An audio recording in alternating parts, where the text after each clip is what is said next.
برای حمایت از ما لطفاً چینل را سابسکرایب کنید.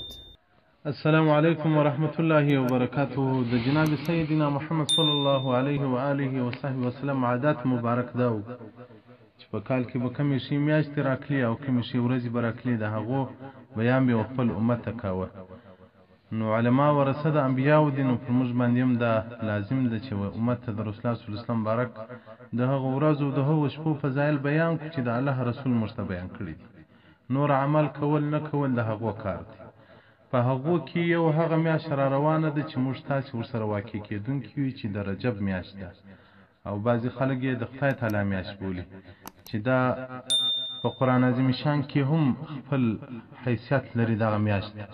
چې الله جل جلاله د سورة توبې په 14 آیات کې راته وایي ومنها 4 حرم.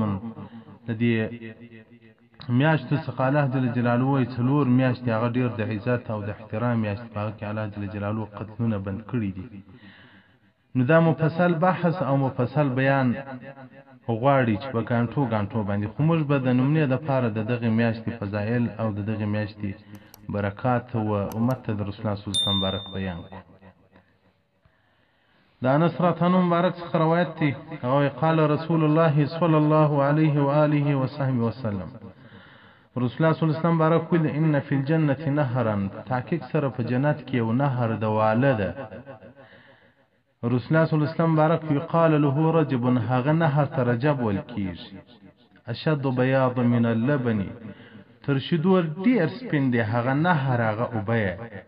او تر عسل ډیر خوږی دی.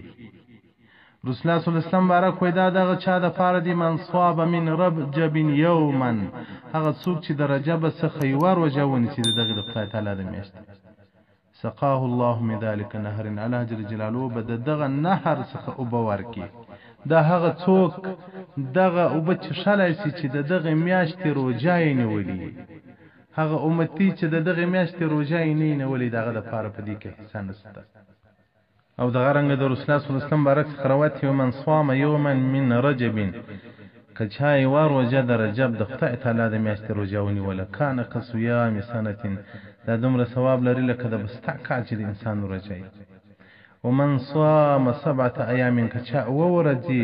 د دغې میاشتې څخه روژې ونیولې، رسول الله صلی الله علیه وسلم یوه دروازې د دوزخ په ورځ د قیامت ورلره بندي. ومن صام 8 ایام، که چا 8 روژې د دغې میاشتې ونیولې، رسول الله صلی الله علیه وسلم 8 دروازې د جنت به ورلره خلاص شي.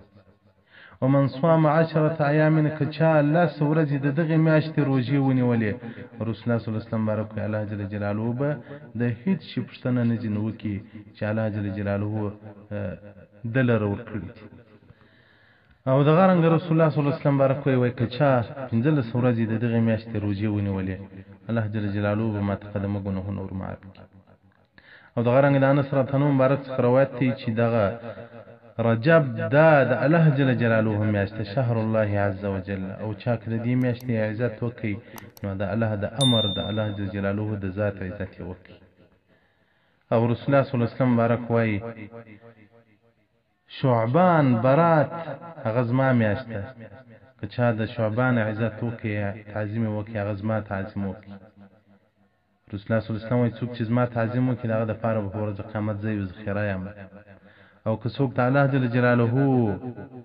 د میاشتې تعظیم وکړي چې د خدای تعالی میاشت ده، الله جل جلاله به جنات نعیم ته ورولي. او رسول الله صلی الله علیه وسلم بارک وایي شهر رمضان شهر امتی، هغه زما د امت میاشت ده، که چا د دغې میاشتې عزت وکړي دغه میاشت کې روژه ونیوله، رسول الله صلی الله علیه وسلم ولیس علیه ذنب، پر ده باندې به هېڅ ګناه نشي پاته، الله جل جلاله به معاف کړي وبې بخښي. او دغه رنګه د رسول الله صلی الله علیه وسلم بارک څخه روایت دی، سلمان فارسی رضی الله مبارک وایي رسول الله صلی الله علیه وسلم بارک ویل دي فی رجب یوم و لیله، په دغه میاشت کې یوه ورځ او یوه شپه شته، که چا د دغې ورځې روژه ونیوله او د شپې عبادت کې وکړي لکه 100 کاله چې رسول الله صلی الله علیه وسلم بارک وایي هغه دی روژه ونیسي او 100 کاله په عبادت باندې ولاړ. او دغه رنګه د جناب سیدنا محمد صلی الله علیه وسلم بارک څخه روایت دی چې په دې میاشت کې یوه شپه شته چې په هغه شپه کې الله جل جلاله عبادت کوونکي ته هغه ډېرې نیکۍ ورلیکي. او دغه رنګ د رسول الله صلی الله علیه و آله و صحبه وسلم څخه روایت عن ابو هريره رضی الله عنه ابو هريره مبارک څخه روایت رسول الله صلی الله علیه وسلم مبارک وایي چا که د 20 روزه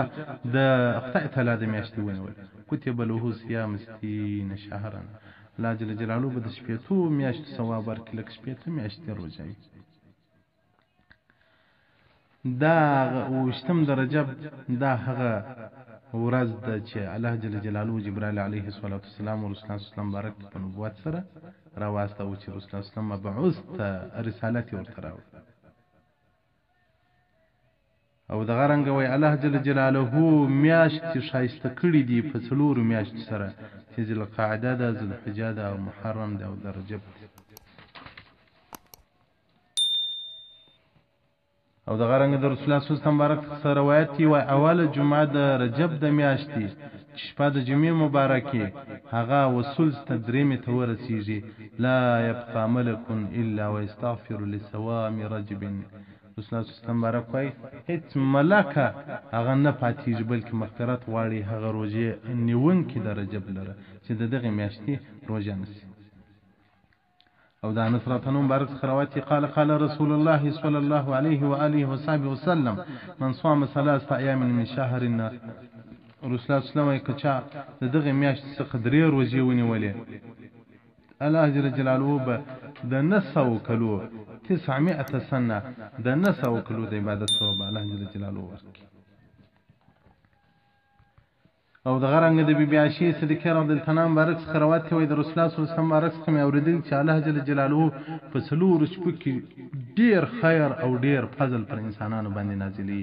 چې هغه لیلة الضحی هغه د لوی اختر شپه ده او لیلة الفطر او د کوچني اختر شپه ده او د برات 15 دی یعنې د برات 15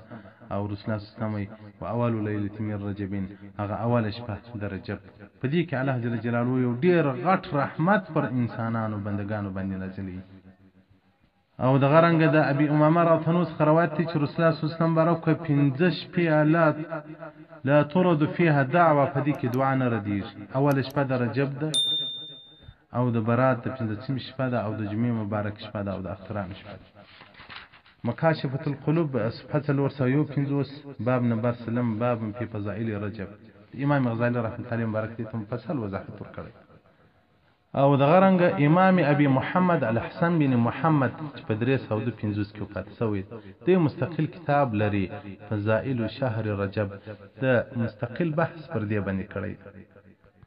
د انس رضی الله عنه مبارک روایت دی چې رسول الله صلی الله علیه وسلم مبارک چې به د خدای تعالی میاشت رااله د بدا دعا کول اللهم بارک لنا فی رجب وشعبان وبلغنا رمضان یا رب بلغنا رمضان یا رب ته موږ روژې ته ورسې او برکت موږ ته په رجب او په شعبان په برات کې راکړه. او دغه رنګ د ابو هريره مبارک روایت چې ان رسول الله صلی الله علیه وسلم تحقیق سره رسول الله صلی الله علیه وسلم و میاش مکمل روزه نه نیولې د رمضان ما سوا الا رجب و شعبان او د شعبان روزه به رسول الله صلی الله علیه وسلم مبارک دغه دوی میاشتې به پرانی ولې. او دغه رنګ د رسول الله صلی الله علیه وسلم مبارک روایت عبد الله بن عباس رضی الله عنه مبارک روایت کړی دی و من صام یوما من شهر حرام که چا د شهر حرام څخه یو روزه ونیولې چې په هغه شهر حرام میاشت کې هغه رجب هم دی كتب الله له بكل يوم شهرا پر هر روزه به الله یو میاشت روزه ثواب ورکړي. او دغه رنګ د ابي سعید خدری رضی الله عنه مبارک روایت دی چې رسول الله صلی الله علیه وسلم رجب من شهور الحرم چې وای دا رجب د هغه اشهر الحرم میاشتو څخه دی. رسول الله صلی الله علیه وسلم مبارک وای د دغه میاشتې هغه ورځ مکتوبه علی ابواب السماء السادسه پر اوم شپږم اسمان باندې رسول الله صلی الله علیه وسلم دغه میاشتې د ورځو نومان لیکلي دي. فاذا صام الرجل منه يوما کی څوک په دغه میاشت کې یوه ورځ روژه ونیسي رسول الله صلی الله علیه وسلم مبارک وای دغه دروازه چې په او شپږم اسمان کې د روژې نومان پر لیکلي دي دغه وژغیږي ونه تقل یوم او هغه ورځ د رجب وژغیږي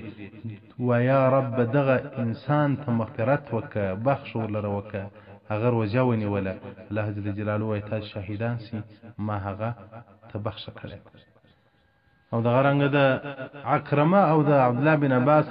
رضی الله عنهما څخه روایت دی چې رسول الله صلی الله علیه وسلم صوم اول یوم من رجب د خدای تعالی د میاشتې اوله روزه کفاره 3 سنین د 3 کلو د ګناهو کفاره ده، او دومره روزه د 2 کلو د ګناهو کفاره ده، او درېمه روزه هغه د 1 کال د ګناهو کفاره ده. ثم كل يوم شهر، هغه هر ورځ روزه هغه بیا د 2 میاشتې ګناهو کفاره ده. فضائل شهر رجب صفحه اوله بیا تر 9 پورې ده. ابي محمد الحسن بن محمد په 350 کې وفات شو، د مفصل بحث ورکړی. او د غره کم امام بهقي رحمت الله علیه مبارک فضائل الاوقات یو کتاب لري د اوقاتو په باره کې، صفحه 20 بیا تر 50 پورې دې ته مفصل بحث ورکړی د امام بهقي رحمت الله علیه په حدیثو کې ډیر غټ شخصیت دی او بیخي منل شوی شخصیت دی. او د غرنګ امام غزالی رحمت الله علیه په مکاسبۃ القلوب صفحه 450 کې او حکایت وړاندې کوي. وان امراه فی بیت المقدس، په مقدس کې یو ښځه وه، دی به هر ورځ د رجب په میاشت کې په هر ورځ کې قل ولا شریف هغه بیخي ډیر په کثرت سره ویله، حتی 2000 واره به هر ورځ ویل. او دی به په دغه میاشت کې یو کپړه یو قمیص واغوستی د عبادت لپاره. نو یو وخت کې مریضه سوه، اولاد یې وصیت وکړي چې زه مړه سوم په دغه قمیصه کې چې ما په دې میاشت کې عبادت کوه، په هغه کې ما پټه کړه. نو کوم وخت چې وایي دا مړه سوله، هغه زوی یې وصیت نه کړي پر ځای، یو ښه کفن یې ورکړي. ماښامه دغه ځوان خپله مور په خوب کې ولیدله، دا ورته وایي چې زه له تا څخه غیر راضیتین راضي نه یم، ته زما په وصیت عمل نه وکړې. دی چې له خوبه راپورته سو، ډېر په بیره کې او ډېر په وهم کې و. هغه د دې قمیص یې راواخلي، په نبش قبرها، د دې قبر یې هغه وشنی، قبر چې ور وشنی دا نسته. فتحیر اریان چیرې تللې ده، مور مې چیرې ده. یو اواز یې واورېدی، اواز کې دا ورته ویل کېږي ایا ته نه پوهېږې هغه څوک چې په رجب کې زموږ اطاعت وکړي، لا نترکه فردا وحیدا، هغه موږ یوازې نه پرېږدو دلته. نو محترمینو دغه د عبادت میاشت ده، دا د برکت میاشت ده. په دې کې عبادتونه وکړي، نفلونه وکړي، خیراتونه وکړي، روژې ونیسي، ذکرونه ډېر وکړي، د الله تلاوتونه د قرآن وکړي، او درود پر رسول الله صلی الله علیه وسلم بارک باندې ډېر ووایي. او دغه رنګه د ثوبان اتنو مبارک څخه روایت دی چې رسول الله صلی الله علیه وسلم بارک پر یو اجره باندې راتېرېدی، ویې ژړل. بیا اولیا ثوبان هؤلاء يعذبون في قبورهم، دغه انسانان په عذاب دي په قبرو کې. ما دعا وکول الله جل جلاله عذاب ځنې ایسته کړي. یا ثوبان لو صاموا هؤلاء یوما من رجب، دغه خلقو که د خدای تعالی د میاشتې ور وجه هم نیولې وای، یوه شپه عبادت کړی و، دی به په عذاب کې نه وای مبتلا سوی. وای ما ورته یا رسول الله بصوم یوم وقیام لیله، د په یوه روژه د رجب او په یوه شپه د رجب د عبادت دغه خلق د عذاب څخه خلاصېدلی سوی. رسول الله صلی الله علیه وسلم بارک نعم والذي نفس بیده، رسول الله صلی الله علیه وسلم بارک زما د قسم په هغه ذات چې زما نفس د په قبضه کې دی، په قدرت کې دی، یو مسلمان نر او ښځه دغه روژه نه نسی او عبادت نه کوي، بلکې کې وکړي الله جل جلاله یې هغه شپه په کال ور حسابي، هغه ورځ د کال په عبادت ور حسابي، هغه شپه د کال د شپو په عبادت باندې ور حسابي. او دغه رنګ شیخ عزالدین بن عبدالسلام رحمت الله وای که څوک د رجب د میاشتې د روژې څخه منع کوي، پوه جاهلون، هغه سړی جاهل دی. نو محترمینو په خوا زمانه کې له دغه بدبیه خلک وله دغه وابیان تاسو پر دغه باندې معلوموي کومې مبارکې ورځې چې په کال کې راځي دی، وای بس ورځې هیڅ فرق نه لري، بس هر ورځ ښه ورځ، هر ورځ خود ښه ورځ چې په عبادت ولمانځل سي. الله جل جلاله دې امت ته فصلونه ورکړي دي، لکه د دنیا کې چې فصلونه ستا، یو راغی یوه میاشت یوه شي سیزن یې، بله میاشت بل شي سیزن یې، یو وخت غنم یې، بل وخت کې انګور یې، د انګورو د غنمو فصلونه سره جلا وي. د انارو د انګورو فصلونه سره جلا وي په مختلفو اوقاتو کې وي دغرنګه د عبادت فصلونه لري پر دې امت باندې الله رحمت کړی ده داسې ورځې ورکړي دي چې په هغو کې یوه ورځې په کال ورحسابي او په کلو یې ورحسابي نو وابیان د دې څو ورځو څخه هغه لرې خلک دي هغه نه د رجب نه د شعبان هغه د دې فضائل نه مني نه عقیده ورته لري او الحمدلله چې الله جل جلاله موږ تاسو د هغو ډلو څخه نه یو کړي او دغه رنګه ابو سید خضر ته مبارک وای د دغه میاشتې اوله ورځ حضور رسول الله صلی الله علیه وسلم مبارک ته ورالم مې درته یا به سعید دا ډیره د خیر ورځ ده او یو عظیمه ورځ ده د برکت ورځ ده وای ما یا رسول الله څنګه وای رسول الله صلی الله علیه وسلم مبارک راته ویل چې اخي جبرائیل علیه السلام رالی راته ویل چې الله جل جلاله په دغه میاشت کې الله جل جلاله ملائکه ته امر وکي هغه اوازونه وکي خو هغه ثقلین نه اوري او دا د توبې میاشت ده نو په توبه لیمان هغه چاله د خوشحالي چې توبه په دې میاشت کې وکړي او دغه رنګ شیخ عبدالقادر جیلانی رحمت الله مبارک په غنیه کې وای چې دا یا عظیم میاشت ده په دغه کې چا هغه یو ورځونی ولا الله جل جلاله به هغه ورلره د درو زرو کلو ثواب ورکړي او دا امت تی چې الله دومره رحم ور باندې کړی دی چې په قران کې الله راته ویلی ليله القدر خیر من 1000 شهر د لیلۃ القدر شپه را کړی ده برات را کړی دي رجب را کړی دي د اخترانو شپه را کړی دي چې په دې کې عبادتونه الله جل جلاله ډیر اضافه کړي نزهت المجالس الصبحه یوصل 250 یوصل 350 هغه فضائل الرجب دا هغه امت تی یڅوک په وایي چې دا څنګه عبادت تی چې واش پیا په څو کلو باندې را بدلیږي دا هغه امت تی رسول الله صلی الله علیه وسلم بارک وایي په ورځ قیامت مزما یو امتی راوړل چې د الله او حضور ته عمل نامې به راوښني په عمل نامو کې به رسول الله صلی الله علیه وسلم وایي هغه په لکهاو روزي لیکلي وي په عمل نامو کې به په لکهاو منځونه لیکلي په عمل نامو کې به په لکهاو په ملرهاو خیراتونه لیکلي او په عمل نامو کې به په میله رها او حجونه لیکل شوي رسول الله صلی الله علیه وسلم بارک وایي امتی به حیران پاتې شي چې یا رب دغه ما نه دي کړی په ژوند کې مې یو حج هم نه دی کړی دا څومره عبادتونه دي ملایکې به ورته ووایي چې دغه امت مرحومه د رسول الله صلی الله علیه وسلم امت ته لقب امت مرحومه ورکول شوی دی الله رحم ور باندې کړی دی وایي دا د امت مرحومه هغه ثوابونه دي چې دی به بخښلو امت ته خو هر مسلمان چې لاس پورته کړي وایي یا رب زما د عبادت ثواب و ټول امت ته د رسول الله صلی الله علیه وسلم وبخښه هر سړی چې عبادت کوي نو تاسو وس فکر وکړئ پر مخ تمځ کې څومره مسلمانان ګرځي څومره روزي نسی څومره حجونه کوي څومره عمرې کوي څومره ختمونه د قران عظیم شان کوي څومره درودونه وایي دغه ټول اعمال سر رسیږي الله جل جلاله دی امت ورسی یو افضل د امتو یو کومش په ځان باندې پوسو چې مش کم خلک یو د هغه امت چې موسی علیه السلام الله جل جلاله سره هغه فرقویتر باندې مناجات وسو الله جل جلاله ورته یو داسې امت دی چې یو نیکه پلاس ور بدلوم او که اخلاص ور سره وو په وسوي ور بدلوم او دا هغه امت دی که د ګناه اراده وکي د ګناه قصد وکي نه په نس مشتراغ وخت پر ګناه نه کړي خدا هغه امت دی چې د نیکو اراده وکي که څوم هغه نیک کار نه وکي الله جل جلاله ورته وایي چې دغه امت ته زه پر هغه قصد او پر اراده د خیر او ثواب ورکوم الله جل جلاله ورته دا هغه امت دی چې هغه تللو ته به د راتلونکو د عبادت ثواب ورسیږي هغه به دعاوي کوي دغه په حق به قبليږي الله جل جلاله د دې امت مرحومه د دې امت مبارکه صفات موسی علیه السلام ته وکي موسی علیه السلام الله جل جلاله توای و یا رب دغه امت ما تراکه الله جل جلاله ورته دا امت د سردار د انبیاو د سردار د محمد صلی الله علیه وسلم امت دی هغه ته ورکول کیږي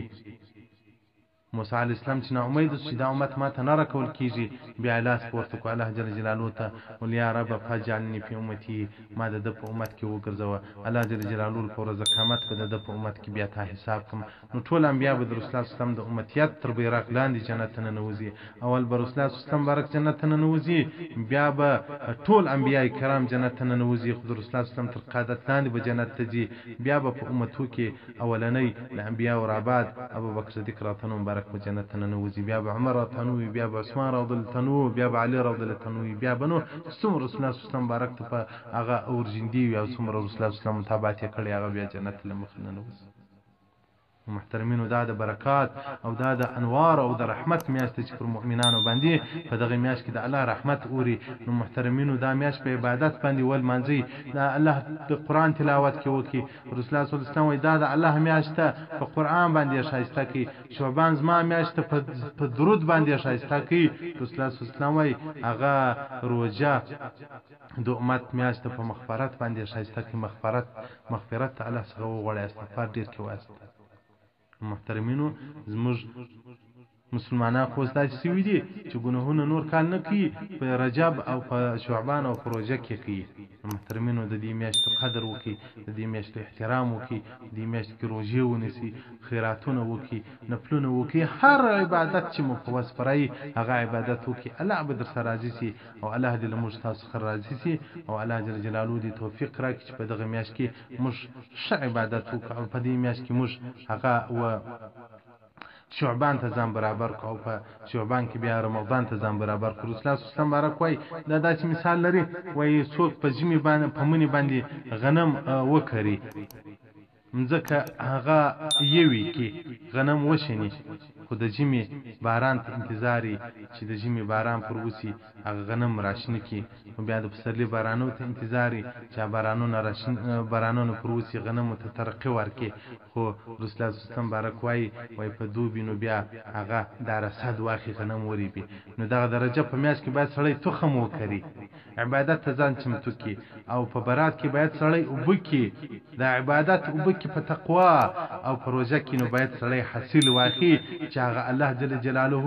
صائمین ته د رمضان هغه جنت ورکی نو که سړی رجب په عبادت ورتیر کی او شعبان په عبادت ورتیر کی د برات میاش نو په روزه کې کم انوار دي او کم رحمتونه دی هغه به لاس تراسي او که دغه دوی میاشت کې دی غافل وي نو هغه د روزي د برکات څخه به هغه به حصي او به برخي وي الله دې موږ ته توفیق راکړي چې دغه عبادتونه په دې میاشت کې وکړو والسلام علیکم ورحمت الله وبرکاته